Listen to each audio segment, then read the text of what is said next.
3 strands are education, which is basically schools concerts, 17 schools concerts a year, young talent, which is young musical talent, and community strands.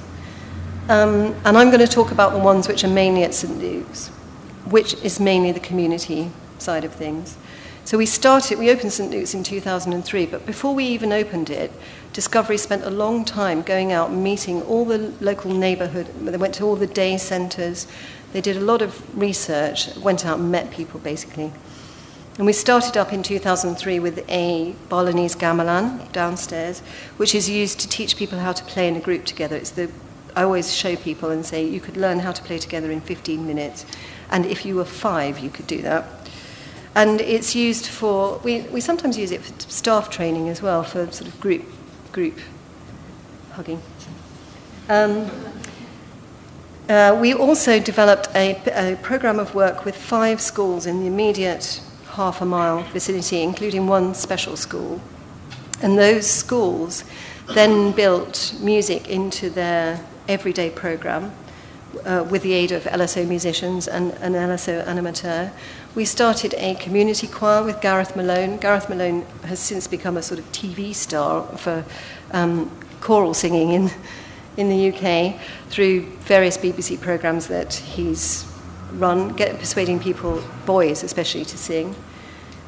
We started an early years programme with Vanessa King, and so on Mondays we start off with babies, literally under 1-year-olds, and then toddlers, and then 4 to 5-year-olds, and then we get children's choirs, and then we get community choirs, and then we get gamelan group, and then once a month we have a First Monday club for people with learning difficulties, adults with learning difficulties.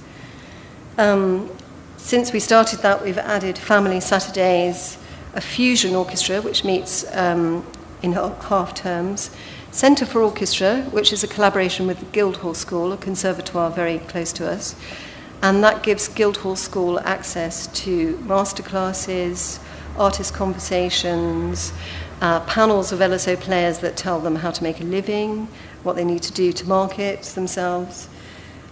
Sound Hub, which is a scheme for composers. We have 3 or 4 composing schemes. Sound Hub is a new one for composers emerging composers who just need somewhere to go and try out things.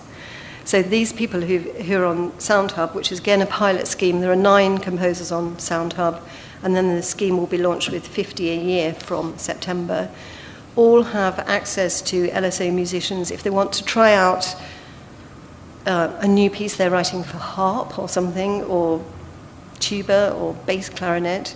We can book their players for them. We give them time at LSO St Luke's. It's basically a support program for composers.